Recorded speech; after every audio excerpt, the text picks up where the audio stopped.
So I think we'll get going. Welcome, everyone. I'm thrilled to be hosting another webinar through CPTHN and the thrombosis subsection.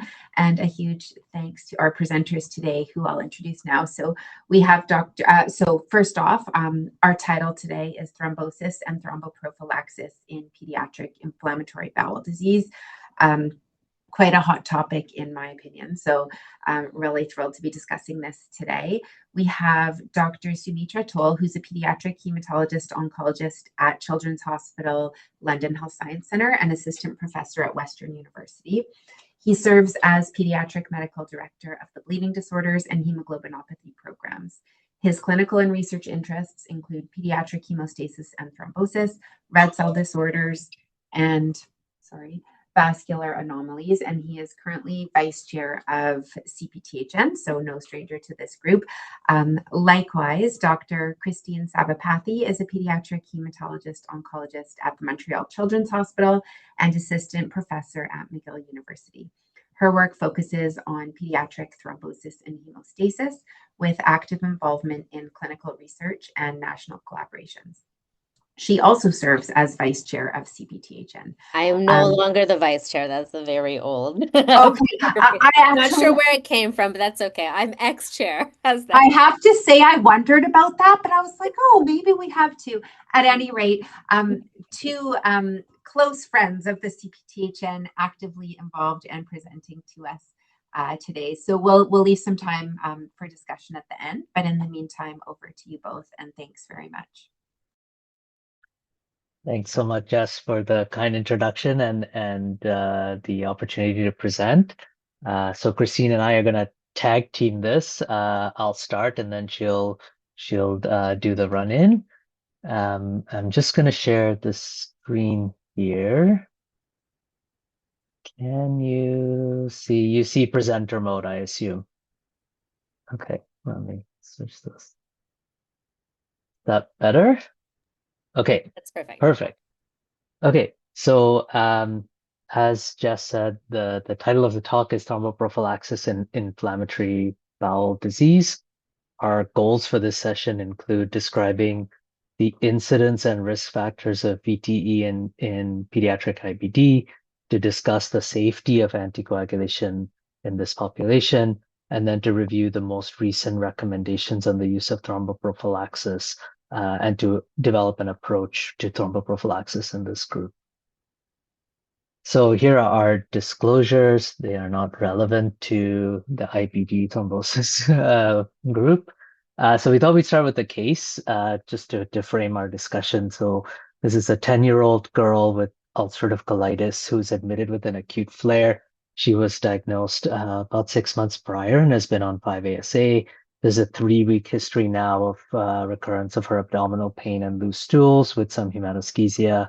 She's had weight loss and is now on TPN through a PICC line.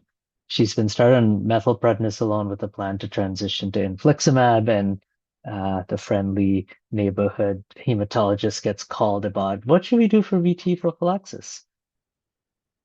Okay, so IBD, as you all know, is a chronic autoimmune disorder, and the prevalence of which is rising in North America. And in the last kind of 2 decades has gone from 33 per 100,000 to 77 per 100,000. The symptoms, as you all know, includes chronic diarrhea, abdominal pain, weight loss, poor growth, and rectal bleeding. There are 2 main types of IBD. There's ulcerative colitis, which usually starts with rectal inflammation, which then proceeds proximally, and Crohn's disease that involves transmural inflammation with skip lesions and granulomas. And so given the degree of inflammation that's seen in this condition, it's not really surprising to any of us that it's associated with venous thromboembolism. The mechanism behind which VTE are seen in IBD are quite complicated and include kind of three big things within inflammation. So there's upregulation of tissue factor pathway and production of pro-inflammatory cytokines, which then leads to platelet activation, as well as impaired fibrinolysis with decreased production of TPA and increased PI1. As we all know only too well, that VTE are multifactorial, particularly in children. And so in addition to inflammation, there are a number of different patient-specific and disease-related risk factors that we wanted to review here. Until recently, the VTE was recognized as a complication of children with IBD, but the incidence of VTE was not well described.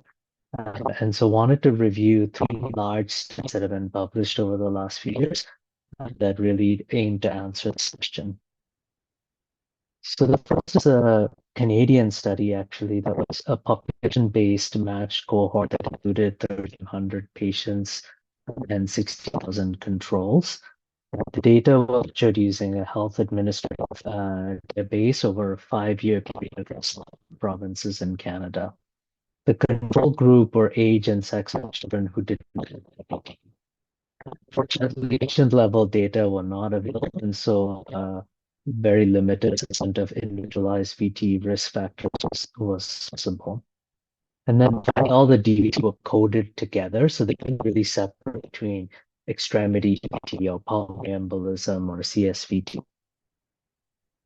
So this team appears really dense, but there's 3 big things that I wanted to point out. So the first is that the incidence of VTE in children with IBD is significantly higher than those without IBD. So if you look at the right-sided columns, you can see that the incidence was 0.78 per 10,000 in children without IBD, as opposed to 81 per 10,000 patient years in children with inflammatory bowel disease. So at least a 22 to 50% relative risk increase. The second is that if you compare the risk over 1 year from diagnosis and 5 years from diagnosis, that many of the events happen in the first year from diagnosis of IBD. So the rate was 31 per 10,000 patient years within 5 years of diagnosis, but 81 per 10,000 years within 1 year of diagnosis, suggesting that the active inflammation that's present at the time of diagnosis plays a major role. And in fact, if you look at the adult data, that initial incidence reported here of 81 per 10,000 years starts to approach the adult numbers of VTE incidence at the time of diagnosis. The third thing was that ulcerative colitis had a higher incidence of VTE compared to Crohn's disease. So you can see that the incidence was about 50 per 10,000 patient years as opposed to 25, so roughly 2-fold increase. It's interesting to note that this is different than what's seen in adults, and this may be because children presenting with ulcerative colitis are far more likely to have pancolitis and more extensive disease, which is why they may have a higher rate of VTE. And then finally, we often think of surgery as a major risk factor for these patients, but only a quarter of the VTE seen in these children was actually related to surgery or within 60 days of surgery. The second major study that came out around the same time had a very different methodology and came from this prospective registry, the PIBD Set Quality Registry, that included 129 centers across 30 different countries. So they had a very different methodology compared to the first study. So in this one, first they did a review of the literature and a meta-analysis to get an overall rate of VTE in children. And so these are the studies that they used, and they ended up with an incidence of 0.27 per 10,000 patient years. And then they compared this rate in children overall to the rate seen in children with IBD within the registry. And so in the registry, children with IBD had a VTE incidence of 3.7 per 10,000 patient years, which is roughly 14 times higher than what's been reported in the literature for children in general. This was a prospective registry, so there was patient-level data that was available. So here they compared the children who had experienced VTE and looked at the individualized risk factors. So they found a total of 20 VTE, 6 in Crohn's and 14 in ulcerative colitis. The first thing to note is the mean age at diagnosis was 13 years roughly, but there was a bit of a spread. So the youngest child was 9, and in fact 40% of the events in this group occurred in children who were under 12 years of age, which suggests that puberty alone is not the main risk factor that's driving VTE in this population. And then additionally, none of these patients had received thromboprophylaxis. Here, what's described is the Montreal classification of the severity of IBD in these patients. So you can see that in the ulcerative colitis group, that's the second column, they all had E4 disease, which suggests that they all had pancolitis. And similarly, in the Crohn's group, all of them actually had some degree of colonic involvement. And again, suggesting that colonic inflammation is a driver of VTE. Here, we're looking at the fecal calprotectin, and so the mean fecal calprotectin in this group was 2100, very elevated. And so 90% of patients who had VTE had active inflammation with a high fecal calprotectin. There were only 2 patients who had a normal calprotectin, and both of them had additional risk factors present. So one had received steroids in the month prior because of an active flare, and the second child had a central venous catheter present. And in fact, when they looked at the group overall, 65 to 70% of patients had additional risk factors present: CVC, immobility, steroid, surgery, one of those things. So the third study, which was also a European registry, came from the German-Austrian registry. They did a retrospective look over a 10-year period at just over 4,000 children with IBD, and they found 12 VTE for a prevalence of 0.3% and an incidence of about 14 per 10,000 patient years. So fairly comparable to the 2 previous studies. The median age was again around 13, but there was a widespread, including a child who was just under 3 years of age. Most of the VTE occurred within 2 years of diagnosis, again, similar to the previous data, and 90% of children had active inflammation at the time of VTE. Like the other 2 studies, all patients who had VTE here also had colonic involvement, and they also found that ulcerative colitis had a greater risk than Crohn's with an odds ratio of about 6. Here we're trying to summarize the studies and the distribution of VT that we're seeing. So the first 2 columns here, the Ardum, I cannot pronounce that French name, so I apologize. Sorry about that. The first 2 columns were the 2 registries that we just looked at, and the second 2 are single center retrospective studies. So you can see that CVC related VTE were particularly seen in those single center studies, which interestingly were the 2 North American studies and then the other 2 European studies, whereas surgery related VTE was fairly consistent, around 10% of the cohort. In terms of the different types of VTE that was seen, extremity DVT unsurprisingly accounted for the majority of VTE overall. But in the European studies, there was a large number of CSVTs, somewhere between 40 and 50%. So I think the summary of those 3 trials really suggests that active inflammation and colonic involvement are particularly strong risk factors for VTE in this patient group. So next, I wanted to just highlight a few other risk factors that we usually think of for VTE. So firstly, surgery. There have been 2 main publications that have looked at this. So the first one, they found a risk was twofold to have VTE when they compared children with IBD who had undergone surgery to those who had not. And in the second study by Benz and colleagues, they found a VTE incidence of about 4% for those undergoing colorectal surgery for IBD. Remember that in the previous studies we looked at, the number was closer to 10%. The things that stood out in this particular study as risk factors for VTE were an emergency surgical procedure, post-operative infections, and transfusions. Steroids are another risk factor that we often think of as being causative. In this Mitchell study that we looked at earlier was a nested case control study. They compared children with IBD and VTE to children without VTE at a single center. Overall, they had a VTE rate of 1.3% over 10 years. As you can see in this box, I hope it's clear that the steroid exposure had a significant risk for VTE with the odds ratio of just 12. Unsurprisingly, the presence of a central venous catheter played a big role and had an odds ratio of 77. A number of biologic agents are being used in IBD, with anti-TNF agents being the main one.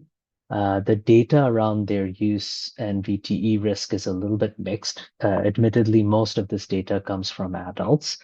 So in a meta-analysis of 3 adult studies, they found a lower rate of VTE for those who were treated with anti-TNF agents as compared to steroids.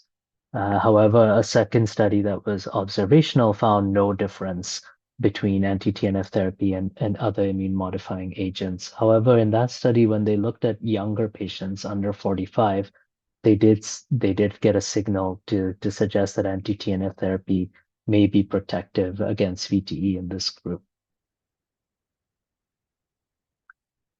So to summarize then, the incidence of VTE in IBD is substantially higher than what we had previously thought.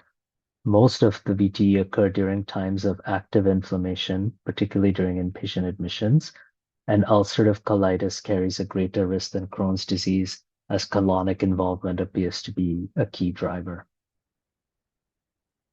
And so to bring that back to our case then, there are a number of risk factors that stand out for this patient, including that she has ulcerative colitis, has a central venous line, is getting TPN, and is getting steroids as well. And so with that now, Christine will review the data on the recent guidelines for thromboprophylaxis and their safety. Thanks, Christine. No problem. I'm gonna just try to see if my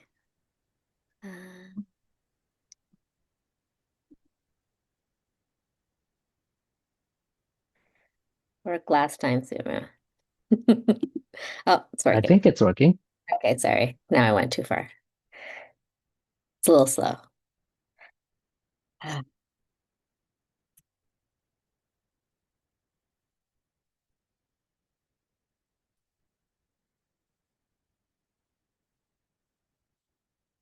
So there we go. Okay. We'll get it working. So I have the task now of talking about guidelines for thromboprophylaxis. So as we all know, one of the most straightforward topics in pediatric thrombosis. So, in terms of thromboprophylaxis in children, just to start off with general types of guidelines, I think as we all know on the forum, in terms of people that are here, we know that there are kind of general measures that we all take to decrease the risk of gosh. Don't think it's working as well as we had hoped, Suma. I think that might have been me. I'm sorry. I was like, I didn't touch anything. So, can you go back to the? I think you're gonna have to drive the slides now from now on. 2 more back.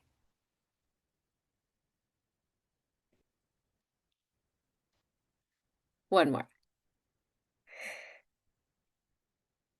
All right. I'll try and Okay. take it over from now. So we all know that there are general measures we can take: adequate hydration, early mobilization, removal of central venous catheters or arterial catheters as soon as possible when they're no longer needed. Mechanical thromboprophylaxis, not as frequently used, but can be used in children as well. Graduated compression stockings or pneumatic cuff compression devices, sometimes a little bit more difficult to use in children just due to size, can be used intraoperatively for high-risk VT patients. Um,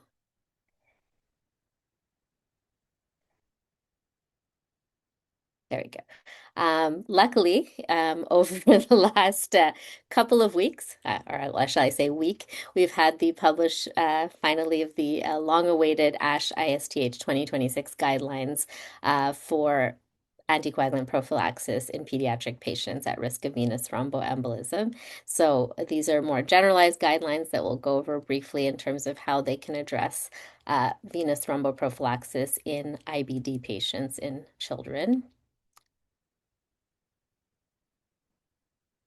Sumi, do you want to move it forward? I don't think it's working from my end. Yeah. So I just kind of highlighted the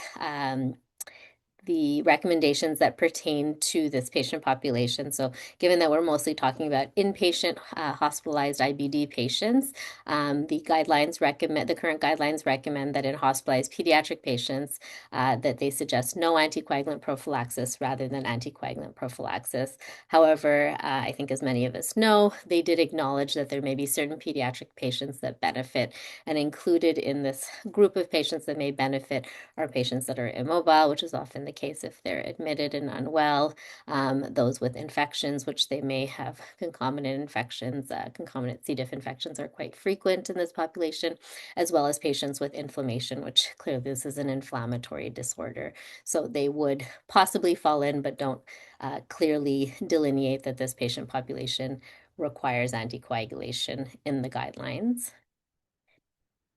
Can go to the next slide. And then again, as Sumu mentioned, this is a patient population that often undergoes surgery or can undergo surgery.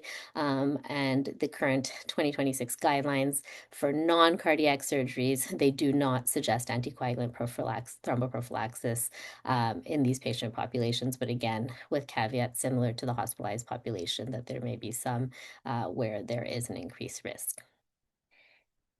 And then most, importantly, I think what this all kind of comes down to is very well clearly stated in their good practice statement. Number 1 of the thromboprophylaxis guidelines is really that anticoagulant prophylaxis should not be initiated in pediatric patients considered to be at high risk of major or clinically relevant non-major bleeding, even if perceived risk of VT is high. And that's often what the IBD population falls into, because they tend to present often with GI bleeding, and there is always a significant concern about thromboprophylaxing this patient population. There have been other attempts to create risk stratification models or risk assessment models to decide which patients need thromboprophylaxis for hospital-acquired thrombosis. I think most of us know the study. It's an older study from the CHAT Consortium. They've had some newer publications that are for specific patient populations, but as a generalized regular inpatient hospital acquired thrombosis prophylaxis population. This was their last study that was published. They're a very large consortium of a multi-institutional registry of patients 0 to 21 years of age diagnosed with hospital-acquired venous thromboembolism, as well as non-VT controls. And they created a risk assessment model for the development of hospital-acquired VT based on demographic and clinical VT risk factors that were present on the first day of hospital admission. Next slide. So the risk factors within the first 24 hours of admission that can help predict the risk of VT during admission were numerous, but as you can see, many of them pertain to our IBD population with having an underlying disease that's either inflammatory or protein losing, requiring total parenteral nutrition, being immobile, having a central venous catheter, having had a recent surgery, as well as steroid use are often risk factors that are present in the IBD population. Many of the hospitals across North America, I know our hospital is one of them, and I believe London is as well as others, are part of, I guess, a task force or a working group of I think it's over 150 pediatric hospitals that are part of the group for Solutions for Patient Safety. Now, these are many different hospital safety issues that can occur, but venous thromboembolism is part of their safety bundles. So we were just going to go over that safety bundle to kind of discuss how they approach the necessity for thromboprophylaxis in this patient group to try to prevent hospital-acquired venous thrombosis. Next slide.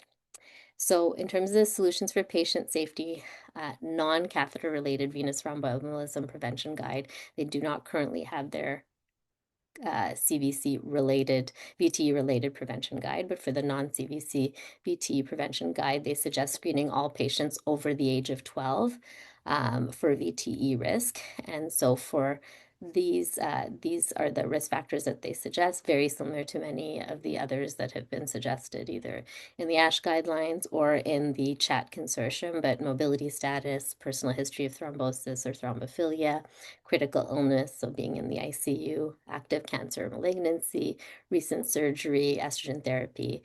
I think we know most of them, but as you can see from this list again, very many of these can pertain to the IBD population, including having an acute systemic inflammatory disease, having severe dehydration, and having a protein-losing disorder. Next slide. However, in terms of which patients they do suggest pharmacologic thromboprophylaxis in, it's really in patients who have altered mobility with at least 2 risk factors. So it is a small proportion of the population that they're suggesting pharmacologic thromboprophylaxis in. For the other patient populations that are at risk, they really want to use more kind of non-pharmacologic measures, such as encouraging mobility and compressive devices. So what about IBD-specific thromboprophylaxis guidelines? So in 2014, there were Canadian inflammatory bowel disease consensus statements of risk prevention and treatment of venous thromboembolism for both adult and pediatrics. And as you can see, we have our pediatric hematologist on the list amongst a lot of adult providers, but they had their say at the table. But this was back in 2014. We'll go to the next slide. There were many recommendations made for adult IBD patients, which were very strong recommendations based on very large trials that had been published, but basically for all IBD patients who are hospitalized with moderate or severe IBD flares without severe bleeding, they recommended anticoagulant thromboprophylaxis with low molecular weight heparin.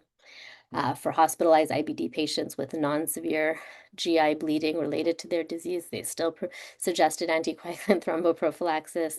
For IBD patients who were hospitalized for indications unrelated to their IBD, including those who were in clinical remission, they still suggested anticoagulant thromboprophylaxis. And then for the only patient population of IBD that they didn't suggest is when they had severe IBD-related gastrointestinal bleeding, at which point they suggested mechanical thromboprophylaxis over no prophylaxis, but starting of pharmacologic thromboprophylaxis as soon as it was deemed safe to do with respect to the bleeding. Next slide. So for pediatric patients, however, this was back in 2014, so a whole 12 years ago, they did say that for patients under 18 years of age without a previous thrombosis personal history, or I think the other category was obesity, they suggested, even if they're admitted for a flare, that they should not get anticoagulant prophylaxis. And that was really thought to be because they had a lower risk of VT as compared to adults, and the discomfort of subcutaneous injections. For those reasons, they suggested against the use of anticoagulant thromboprophylaxis for pediatric IBD patients hospitalized with a flare. Next slide. In 2021, there were new adult IBD VTE prophylaxis guidelines that were more international that were published. They strongly again suggested thromboprophylaxis should be given with IBD patients during hospitalization and maintained during the inpatient period, and even made some suggestions for consideration of post-discharge thromboprophylaxis in certain high-risk patient populations. They did also kind of provide further evidence that thromboprophylaxis does not increase the risk of further IBD-related GI bleeding in patients with active disease. So kind of this kind of set a bit of a basis for stating that it is safe even when there is GI bleeding in adults with IBD to go ahead and prophylax unless there was major, clinically major bleeding occurring. And then finally in 2022, a pediatric inflammatory bowel disease panel was created that was international. It was done at the beginning of the pandemic, and they used a RAND appropriateness panel, so similar to a Delphi method that combines expert opinion and best available evidence. And they published these guidelines in 2022. Next slide. And I think a lot of us have probably seen these. It's a very catchy little go sign instead of stop sign of when thromboprophylaxis should be used in pediatric VTE. And so basically they kind of they kind of swung completely to the other end of the spectrum from the 2014 guidelines. In this international guideline, they really suggested that low molecular weight heparin should be considered until hospital discharge in all inpatients with new onset pediatric acute severe colitis. So that's based on, depending on where you are, which criteria you use. So Sumu mentioned some of the other criteria in his earlier slides. Many will use I don't know if it's the PUCAI or the PUSAI scoring that really gives you you can characterize what is denoted as acute severe colitis if you have a score over 65 of that. So all those patients would get thromboprophylaxis. Sorry, previous slide.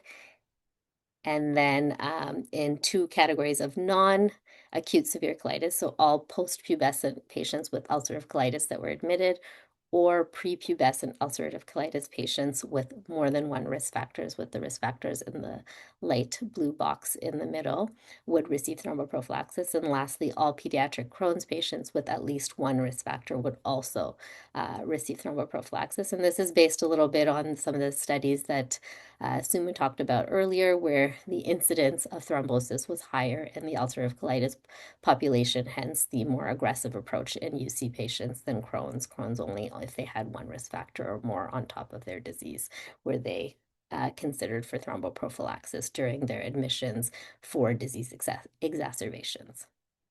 Next slide. So here's just a bit of a summary. We went through most of them, but there are a few other guidelines that exist. So I think it's the British Society of Gastroenterology published a guideline during COVID-19 for acute severe colitis and thromboprophylaxis. But again, this was really during the pandemic and the perceived or concern of higher risk for thrombosis in that time period. And so they had suggested VT prophylaxis for all hospitalized patients with acute severe colitis. The ESPGHAN 2020, so it's the European Society of Pediatric Gastroenterology, Hepatology, can't remember the rest of it, guidelines for pediatric Crohn's disease didn't have any recommendations. There was newer 2025 guidelines for ulcerative colitis from the same society in both ambulatory care as well as acute severe colitis. So for ambulatory care patients, there's no recommendations for thromboprophylaxis, whereas for patients admitted with acute severe colitis, they changed their previous guidelines in 2020, which had suggested only thromboprophylaxis for those with greater than one risk factor, to now suggesting venous thromboembolism prophylaxis with low molecular weight heparin for all inpatient pediatric patients with acute severe colitis. So that was, as I said, with a score over 65, or who just have active ulcerative colitis plus one or more risk factors. And then back on the bottom, there is the guidelines we had talked about before, the Canadian guidelines that were quite a bit older in 2014 that had suggested no VT thromboprophylaxis for children with IBD-related hospitalizations without a prior history of venous thromboembolism. Next slide. So what about what people actually do? So this is a bit older. It was back in 2018. There was a survey of pediatric gastroenterologists in North America that they did a survey of 162 pediatric gastroenterologists, for which 92% agreed that children with IBD were at increased risk of VTE. However, when asked about thromboprophylaxis, 2/3 did not provide thromboprophylaxis.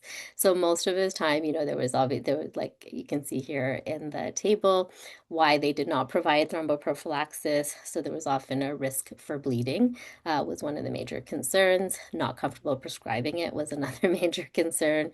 lack of the pediatric literature was a very large concern. And then there was about a third who were concerned about patient resistance to medication. So, for a lot of different reasons, despite their clear belief that there was a higher risk, they did not feel comfortable giving thromboprophylaxis to this patient population. Next slide. So as we talked about in the previous slide, one of the main concerns has always been, is it safe for bleeding risk in these patient population to give pediatric IBD patients, especially ones that might have some bleeding, anticoagulant prophylaxis? So there's a study that was published out of Canada of the safety of venous thromboprophylaxis with low molecular weight heparin in children with UC. It was a retrospective cohort of 218 patients with UC over a 10-year period, with the primary objective was to just determine the need for a PRBC transfusion. Interestingly, the 10-year period spanned over a time period where, making me dizzy, Suma, a time period where they had no thromboprophylaxis guidelines and where they had actually started thromboprophylaxis guidelines quite like over a decade ago in Ottawa. And so they had kind of had two patient populations pre and post, but still obviously some even in the post guidelines era that did not receive thromboprophylaxis. And we can go to the next slide now. So if you looked at the patient characteristics between the controls and those that received, so not receiving anticoagulants versus those who received anticoagulant prophylaxis, there were more patients not receiving anticoagulation than receiving. However, there was a significant difference between the patient populations in terms of severity of their UC. So children hospitalized for UC and receiving enoxaparin were more likely to have higher PUSI scores. They were more likely to have received infliximab therapy. They were more likely to have had a colectomy, as well as had central lines in place. So kind of the more sicker patients tended to be thromboprophylaxed, kind of going with the previous data that during the more severe acute inflammation was the times when there's a bigger concern for thrombosis risk. You can go to the next slide. But interestingly, in comparing the two groups, the use of enoxaparin showed there was no difference in the fall of the hemoglobin detected amongst those with acute severe colitis during the week following admission, whether they were on enoxaparin or not. And there was no difference in the risk of requiring a PRBC transfusion with enoxaparin use. So overall, based on the study results, this team felt that the use of enox prophylaxis, especially in patients with UC exacerbations, was considered safe and not higher risk of bleeding. Go to the next slide. There was another retrospective study of 40 pediatric IBD patients through 47 hospitalizations. So some had more than one hospitalization who required a CBC for their IBD care and looked at risk of catheter-related venous thrombosis in these patients. Next slide. So in comparing the two populations who did and didn't receive anticoagulant thromboprophylaxis, so this is, I think it was in Washington, they do have a thromboprophylaxis program there for IBD, or a protocol there for IBD. Most of the patients that didn't get thromboprophylaxis, they said was due to concern for risk of bleeding. So they may have been more severe patients. But overall, if they compared those who developed CVC-related thrombosis, 5 of the 23 hospitalization in which anticoagulation was withheld developed a thrombosis, but again, it may have been a more severe population because anticoagulation was often withheld when there was more gastrointestinal bleeding, and 0 of 24 hospitalizations in which patients received anticoagulation had CVC-related thrombosis. And then on top of that, they looked at PRBC transfusion requirements in the two patient populations. So the requirements as well as the nadir hemoglobin was not significantly different between the two groups, those who received and those who didn't enoxaparin thromboprophylaxis. Next slide.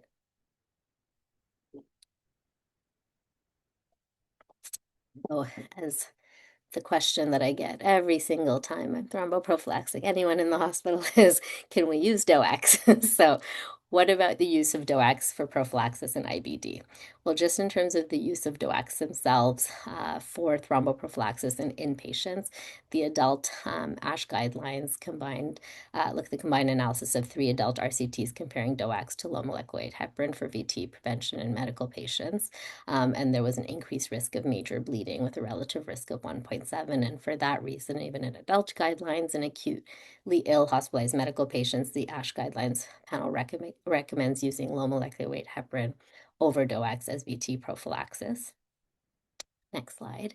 And then it's very hard, as we know, even in this case, to extrapolate adult bleeding risk to children, and there's no pediatric specific data. We know that absorption may be affected in IBD. So here's a nice table that shows where the location of absorption is for the different DOACs that are available. And, depending on what part of your bowel is inflamed and may not be absorbing well, this could affect the absorption of these medications as well as their efficacy. And then we know in terms of VT DOAC treatment trials, if you look at the Einstein Jr. diversity trials, there was very few they were very broadly categorized, but like GI or intestinal failure patients. I think in the Einstein Jr., there was 4, 3 on the DOAC arm. In the diversity trial, there was 1. So, we're looking at very, very small ends within these larger studies for the safety of DOACs in pediatric IBD patients, even for treatment of venous thrombosis, so hard to extrapolate to prophylaxis. And then monitoring with drug levels could be used to try and get a better assessment of their absorption. But again, these aren't readily available at all hospitals. And for that reason, as well as the fact that it's not necessarily even considered safe in adults, it's not currently recommended in children as a means to thromboprophylax for IBD. Next slide. So going back to these, the previous international guidelines that we had talked about in the previous slide, the current VT prophylaxis and pediatric IBD recommendations have a lot of limitations. We know the absolute VT risk is low. The number needed to treat is quite high. There's a bit of a worry with this algorithm that was published. There's no age cutoff. So with this overtreat young children, and there's lack of direct evidence that VT prophylaxis would actually prevent thrombotic complications. There's the study that I showed you from Washington, but again, it was not an RCT. It was a retrospective review of their cases. And again, different probably patient populations in terms of those who received and those who didn't thromboprophylaxis. So really hard to know the efficacy as well as the safety of venous thromboembolism prophylaxis in IBD patients. Next slide. So Sum and I both wanted to kind of discuss the guidelines that we've decided for our hospital based on what we've read and how we've extrapolated the literature, and then wanted to kind of open it up to the group a bit after this to discuss what other centers have done. So this is the Montreal Children's Hospital approach. I can't call it the Montreal approach because, as most of you know, there are 2 hospitals here. So this is the approach we took. And so what we did is for all patients with acute severe colitis over the age of 8, so 8 and older, are thromboprophylaxed with low molecular weight heparin. And then in all post-pubescent ulcerative colitis patients admitted for an exacerbation, or those over 8 years of age with 1 risk factor and ulcerative colitis are thromboprophylaxed. And then in Crohn's patients, in those over the age of 8 with more than 1 risk factor are also thromboprophylaxed. And then we take an individualized decision making in children under the age of 8. And then I'll let Sumu describe their approach at London. So our approach is very similar, but we decided the age 9 rather than rather than age 8. Just based on the lower limit age that was described in some of the other studies, but otherwise it's almost an identical setup. And we didn't even talk to each other before. And so I think really highlighting that maybe the lens from hematologists is more of that, first do no harm for the younger population and risk over treating, rather than a focus on the relative risk of VTE in that population. But I think also a comfort level in the older kids Hmm. of giving thromboprophylaxis, knowing that we do see a higher rate of VT in that patient population, and I think feel a bit more comfortable in terms of safety from a bleeding standpoint.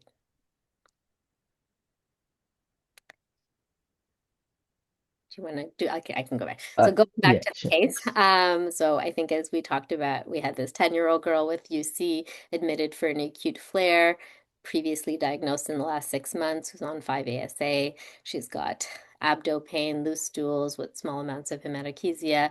She's got significant weight loss, and she's TPN, requiring TPN at the moment, and is starting IV steroids as well as a plan to start infliximab.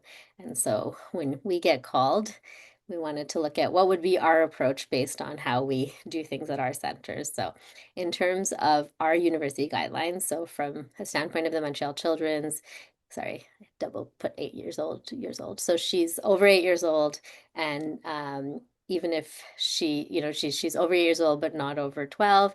So, or what we'd call pubescent. We're going to guess that she's not pubescent yet.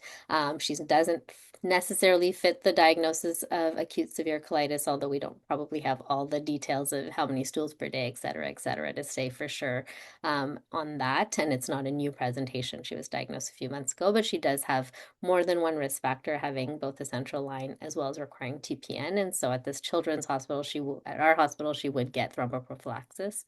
I think as you saw from the London guidelines, very similar. She falls in that 9 to 12-year-old age group. She has two risk factors. She again would get thromboprophylaxis at their institution. And then if we look at some of the published guidelines, so for the solutions for patient safety, it's a bit unclear in our case whether or not she's on immobile. So if we say that she does have decreased mobility, she has enough risk factors between having an inflammatory disorder, dehydration, and maybe protein losing enteropathy as well, that would put her in a consideration for anticoagulant thromboprophylaxis. And then when we look at the RAND criteria, so that kind of go sign that we had seen before in terms of their suggestions from this international consortium. She's likely prepubescent at her age, but she does have more than one risk factor with CVC and TPN. So with almost all of the current guidelines, she would receive VT thromboprophylaxis. We wanted to kind of discuss with the rest of you how your teams were approaching this. So we'll open it up to some discussion now. I think we've got a pretty wide array of people across the country, so it's great. And here's the beautiful slide that Sumitra had from his talk at ISTH on this topic. So does anyone want to talk about their approach at some of the other centers across Canada? Jess?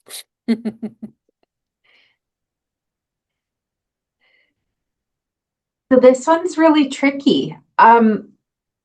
So first off, I'm just going to speak to my center to say that our guideline discussion and development is a little bit in flux at the moment, and I think what you guys have both spoken to a little bit is this tendency that we have as hematologists toward the do no harm. And I know, for myself, I'm often looking for a reason to not anticoagulate a child if I can find one, versus I'm feeling a lot more of a shift from the GI side, both in terms of guidelines and in terms of practice that I'm seeing toward anticoagulation. I feel like this case really highlights that kind of balance in this particular patient.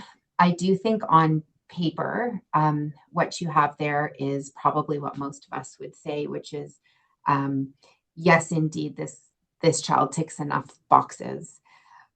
But just to say that in my heart of hearts, is that number of boxes really what tells you risk benefit? I'm not sure. So I have other comments and questions too, which I'll save. But the short answer would be that indeed this patient, it is probably quite reasonable to recommend prophylaxis for this patient.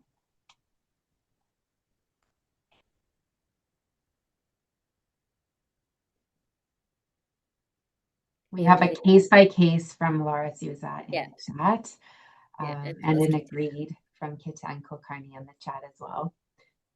All right. I'm going to pick on some other people. So Joel, what do you guys do at your center?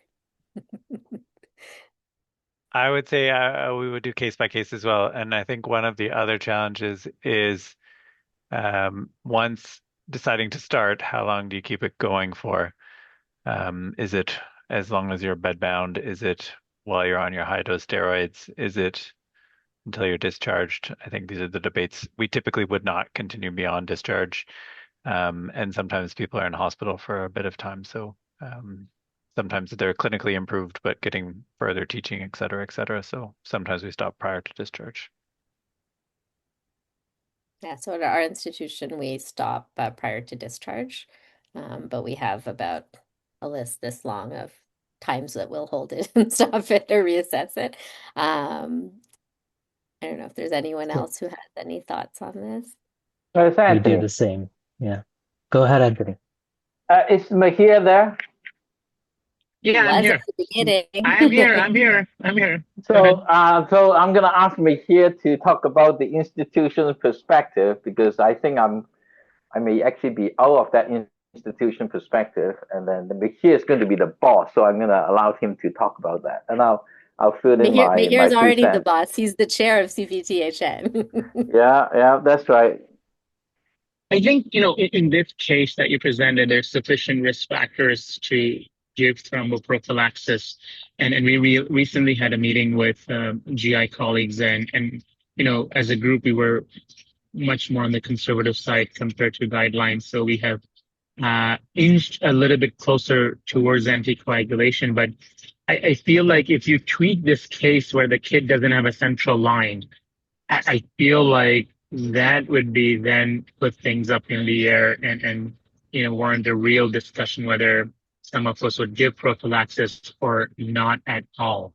But to leave it short for this case, yes. But if we removed one thing, then that would make it a whole lot more interesting, I feel.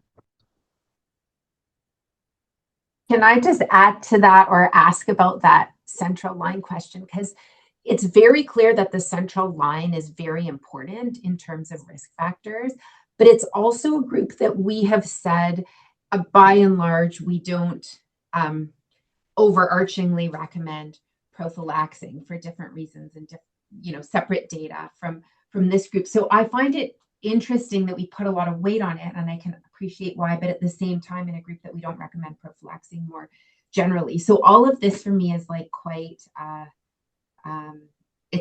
it's hard to wrap my head around. No, you're right. We don't necessarily thromboprophylax and ALL post-asparaginase with a central line, right? So I think it's a very interesting discussion point. I think one of the things with, I think in a lot of the adult data, they compared the risk a lot to the cancer population in adults because the risks aren't that different. And a lot of the discussions were how the management is quite different in adults in the past in terms of prophylaxis for cancer patients versus IBD, given that they both have very high risks of VTE. And I think one of the things, if you at least in ours, and I'm sure in most guidelines, if there's any, if you have a drop in your hemoglobin more than 20, if you have, any hemodynamic compromise, if you have major bleeding or clinically relevant non-major bleeding, those are all contraindications to thromboprophylaxis in our protocol.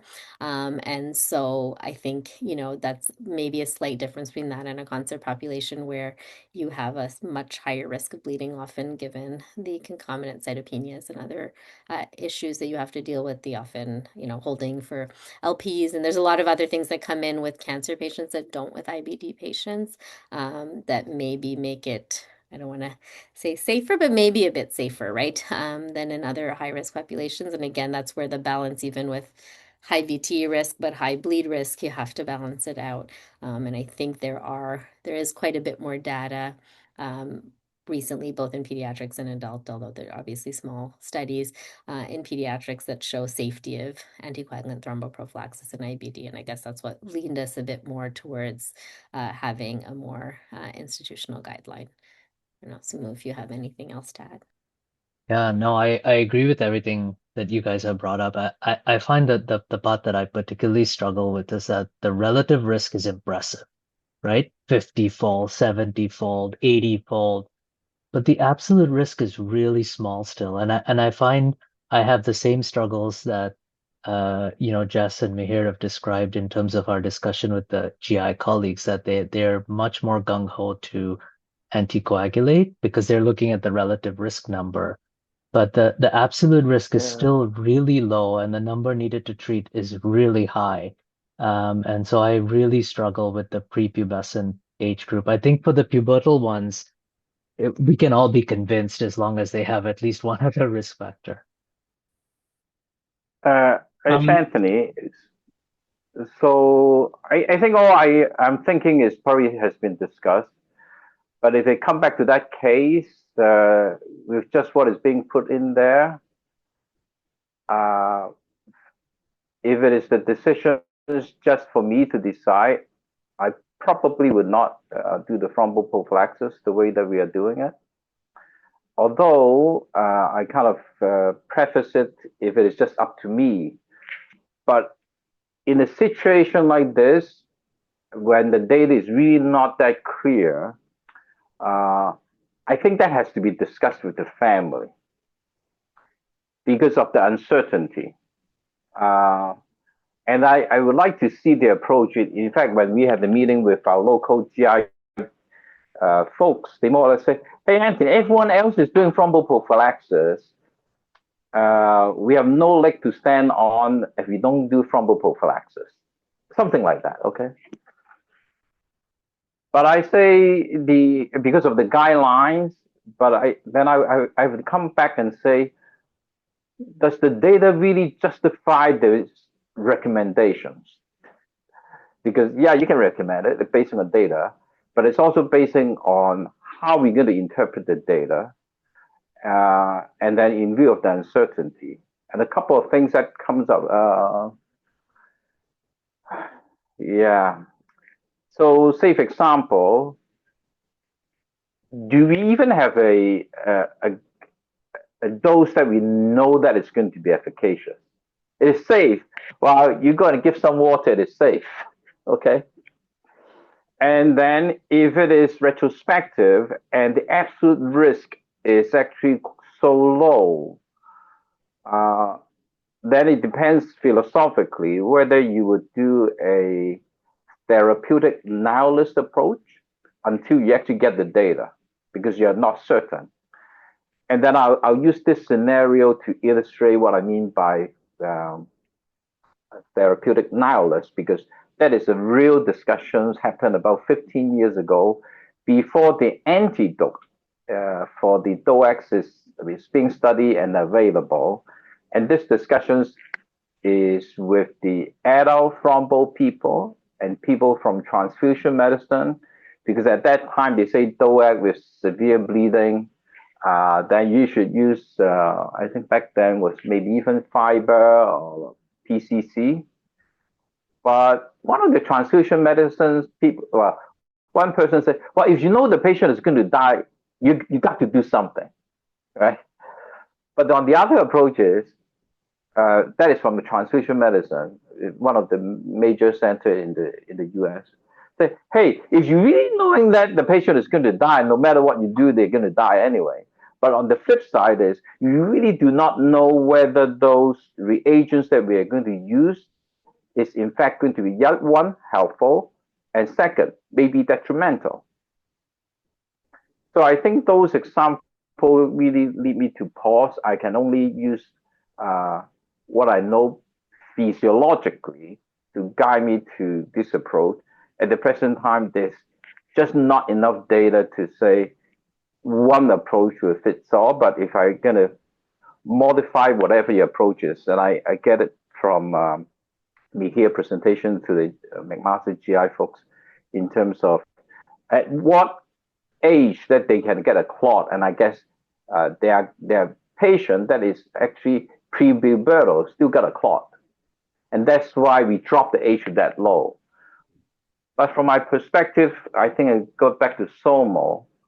What exactly is that absolute risk for that 8 years old or 9 years old to have an IBD, to have a clot? Of course, if the therapy has zero risk, sure.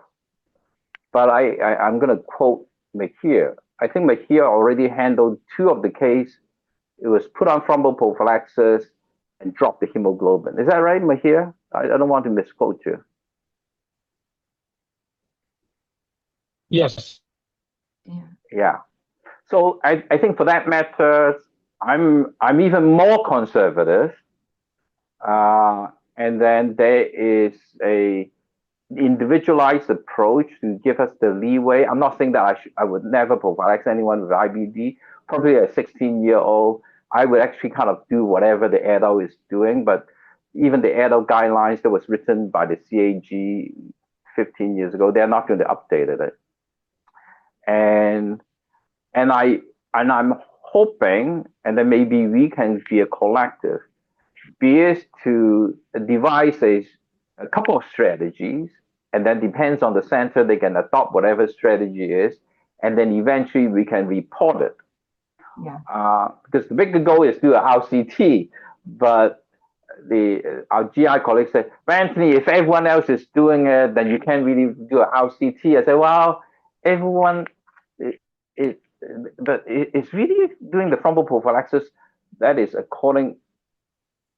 does the data justify that recommendations that change practice?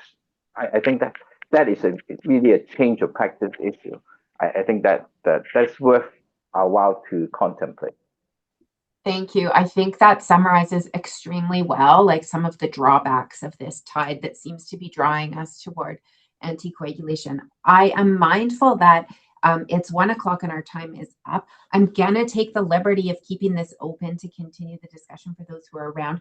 For those who are leaving, I'm just gonna very quickly say thank you very much to both Christine and Soumitra for presenting to us today. And with your permission, I would love to hear from Natasha Lepore, and then Mihir has his hand up again for those who are available to stay. So thank you. And Natasha, if you're still available. Sorry, I was just trying to unmute here. Thank you. It was a great talk. It's a very popular conversation and thing we talk about within our department.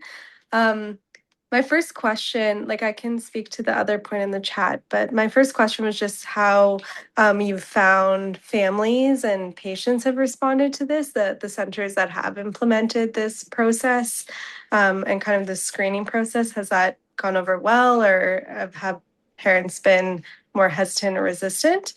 For the other piece, I guess, yeah, from the GI perspective, I can't speak to all the centers. I'm not sure if Dr. Zakos has more to say, but I think it's when an event does happen, it can be quite profound. And I think we're quite aware of all the risk factors, like the inflammation, the lack of mobility, potentially central lines. So from that side, it's quite prevalent for us, but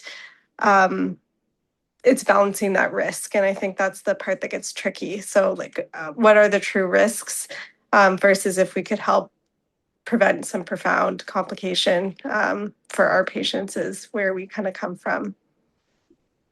Well, I think I'll let you answer that in the fact that, as I think most of you probably know, or maybe it's just my hospital, but these kind of standard pre-printed orders take forever to go through 7 echelons of committees, and so ours has, I think, finally just passed through, but it's not actually out. It's done, but it hasn't been so we'll say in real time for very long. So we haven't had very much opportunity. We've used it kind of off label, but we haven't been using it standardly just yet. So, and in the most patients, I think that we've used it so far, it's always been teens. And so that we haven't had a lot of that 8 to say 12, 13-year-old group yet that have been admitted that we've had to kind of consider it in yet. But I do anticipate that being an issue, and that it's an issue with other forms of thromboprophylaxis that we often suggest in the hospital, that there tends to be a little bit more pushback in the younger kids for the injection. So we'll see how that goes kind of going forward. I'll let Sumu maybe comment. Yeah, same in our experience as well, that lots of hesitation from patients and families to initiate thromboprophylaxis, and not an unreasonable questioning of the decision making at all. And so I would say it's maybe 2/3 of the teenagers would agree, and about a third would say no at the idea of having to do injections. We instituted a electronic order set for that. So our hematology does not get called upfront for every IBD patient to discuss thromboprophylaxis. Our GI colleagues do it directly, but in speaking with them, it's the same. Even though there's a guideline, I think that the discussion tends to be very similar. Even when it comes as this is our recommendation, it's still, I think every case ends up being an individualized decision, really, and as Anthony said, really taking into the patient and family's values. And not a simple decision each time. Yeah, our patients are co-admitted under GI and pediatrics, so GI is involved kind of usually before it started in all the patients. And as Suma said, our institution as well, the guidelines were created more by GI, and I was more of a consultant. So hematology is not consulted on all these patients unless there is bleeding or other concerns. So they're the ones kind of managing it up front, and they kind of do it case by case, but similar kind of thing. It's really a discussion point with the families to see if they're willing to agree or not to do it. But I think one of the impetus to create a more standard guideline was that the GI team really wanted to make sure there was something well documented for the patients who are on thromboprophylaxis about the importance of, holding for certain procedures and having kind of that information readily available in the charts for other providers, so that they're aware of the patients being on thromboprophylaxis and what kind of situations it needs to be held, etc. I'm not one of the speakers, but I'll just offer an experience comment to say at our center, we're clearly on the side of less anticoagulation for these patients. On the very rare occasion where we've offered primary thromboprophylaxis, we've deliberated on our end back and forth, only to bring it to the family and be told, absolutely no way. This kid has enough going on medically. We can't add injections to the mix. The patients who have been very accepting of it are the patients who are undergoing secondary thromboprophylaxis. They've been there. They understand why we're doing it. So I think that's maybe speaking to the reality. The other thing is because of the bleeding risk, when we do anticoagulate, we're usually doing the enoxaparin 0.5 per kilo BID. Again, like twice as unpalatable sometimes to patients. So another consideration. Yeah. I have some questions that I'll take to you guys offline as to what you've done institutionally. One of my questions was, is it hematology who does it? Is it GI? And you've both sort of answered that to some degree. We went with the 0.5 Q12 as well to be a bit safer, and just in terms of if you have to hold kind of less of an effect and kind of not having that initial higher peak with the 1 per kilo. So, and we maxed it kind of at 30 BID. Actually, no, I think we ended up maxing it at 20 BID, thinking that 40 was the total and didn't want to go over given the bleeding. Yeah. Any other questions or comments from the group? If not, I might just add one more. I think this just lends to the idea that we have so much unknown and we have a perfect setup from group across the country to really use this opportunity to study a topic, a theme that is very focused, very specific. So just look forward to working with everybody to gather some evidence on this over the I think that was Sue and I's next statement. I don't know, Sue, if you want to talk about it a little. Yeah, we wanted to ask the group around as Anthony said a bit earlier as well about designing a study that we could do Canada-wide to collect data, because there really isn't good prospective data that thromboprophylaxis actually even reduces VTE in this population. And I think there's a really good opportunity through the CPTHN, since we all play well together in the sand, that we could design something that would actually give us information that could change our practices. So if people are interested, let's chat more at CPTHN in a month, and then we can involve our GI colleagues across the country and do this collaboratively.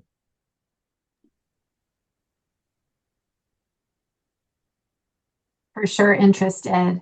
I think this is what we need. You know, Anthony spoke to this feeling of, I don't know, peer pressure. Everybody's doing it. I've certainly heard that. All the centers are moving toward X.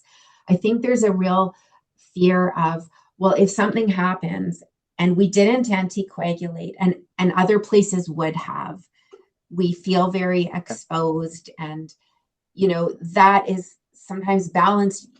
Psychologically, there's a difference between, well, there was some bleeding and we managed it and we knew that was a risk and we accepted that risk, versus something bad happened and maybe we could have prevented and maybe somewhere else would have. And I think the only way to tackle that is to get our groups together, have some sort of consistency, and to study it. So I'm very interested in participating. So Anthony, I strongly suggest that we should do that. There are a couple of issues that I think as Canadian that we can actually have some good input into it. This is one of them. And just as an anecdote, at the time when my son Jonathan had a blood clot, I was told to treat, but I didn't. And in fact, I came up with this. You know what? Don't worry about it. Even if some adverse event happened, I'm not going to sue myself. But when you think about that statement, or when I think about that statement, what it actually means is I'm not going to bring the legal matters into how I'm going to practice medicine. Although practically we worry about it, or maybe we are concerned about it. And then in some way, having the protocol is a routine, almost seemingly take the risk away from us. But we can always make an argument, is it just that by doing that, there's a certain elements that make our practice a lot less messy. Because we stick up a protocol, people ordered it, that's the end of the story. In contrast, if it's shared decision making, it is very messy. Now, don't get me wrong, I certainly thromboprophylax some of them. Say, for example, if I go and ask the family history, the kid got an uncle died from pulmonary embolism. Okay, there's almost no question asked, because there's a certain element of the history that cannot really be captured by what we are doing, because those are really about what we have learned from other areas. And then the best we can do is come up with some sort of an approach and then have to individualize it. And then in the meantime, really generate data that we can have a little bit more confidence. Say, for example, with higher certainty, and then instead of using a suggestions, it can become a recommendations. I think that's so. When you look at the current guidelines from the ASH, they're all of low certainty and also not as really strong recommendations. And then if we translate that to routinely prophylaxing this sort of patients, then I think we don't do the data a certain justice. Or I think that's why the shared decision making is so important, but it's also make our practice to be very messy. Thank you so much. I think while I could chat about this for the rest of the day, it's earlier here than where all of you guys are also. I think we should probably wrap it up. But thank you very, very much to our presenters and to CPTHN, McGill, for putting on the webinars. And I look forward to taking this offline and maybe some next steps. So thank you.